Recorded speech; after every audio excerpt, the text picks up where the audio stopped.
Here's the second ingredient of outstanding teams.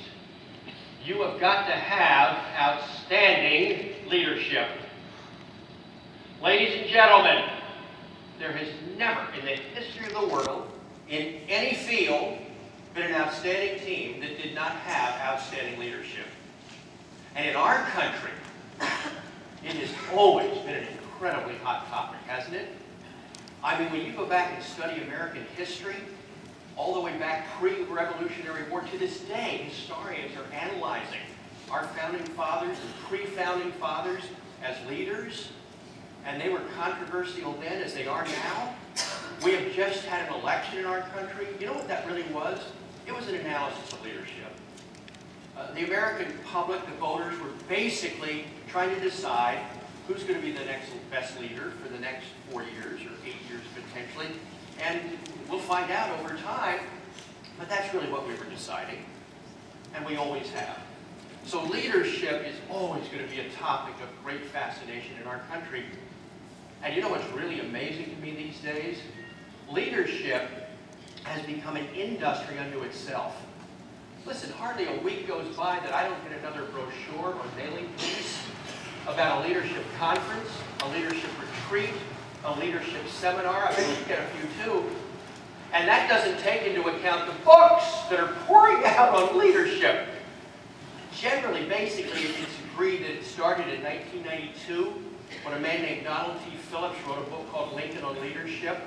And by the way, Mr. Lincoln's 200th birthday is coming up in February. I think that book probably will be revived. And that book did extremely well. Kind of broke the glass ceiling. And then Don Phillips wrote the Founding Fathers on leadership, and then Martin Luther King Jr. on leadership, and then the barn door was open.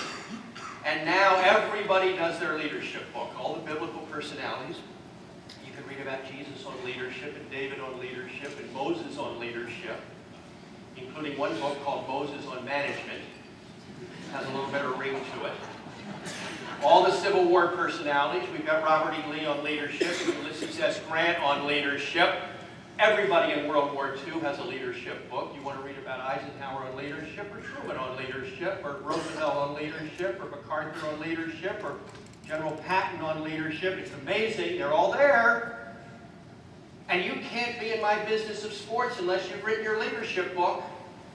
I mean, we've got Coach Wooden on leadership and Red Auerbach on leadership. We've got Pat Summit on leadership, and we've got Lou Holtz on leadership, and Joe Torre on leadership, and on and on and on.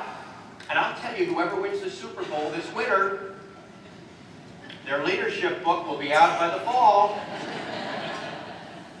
Now, I can save all of you a lot of time and a lot of money because I have bought all of those books. There are about 500 of them in my library at home. And I've read them all. And I have extracted from those books all the good stuff. I mean, all the juicy plums.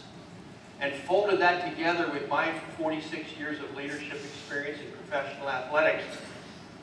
And I've discovered, with all due apologies to the celebrated author John Maxwell and his 21 irrefutable laws of leadership that would have us in here till dinner time tonight, I'm convinced that there's 7 sides to leadership. And it doesn't matter whether you were leading biblical times or during the Civil War, leading today in business or sports, leading today in the military or education. 7 sides to leadership. Let me share them with you. Side number 1, it's called vision. Leadership starts with the vision thing, which came into our vocabulary during the 1988 presidential campaign, you'll recall. George Bush, the elder, was running for the presidency, and his handler said, Mr. Bush, you need to be talking to the American people about your vision for this country. And he just flipped it off right after that at a press conference, called it the vision thing. And ever since, the vision thing has become part of our vocabulary in leadership. But the vision thing is the heart and soul of leadership, and I'll tell you why. Leadership is always about the future. Leadership is always about change. It's men and women who see a situation and say, you know, there's a better way of doing this. I can envision, over time, you know, a whole new way of approaching this. Visionary leaders see farther than others. They see more than others. They see before others. Everything that's ever happened in our country, our world, started with a visionary leader and a view of life that was different from those around him. The vision thing is the heart and the soul of leadership.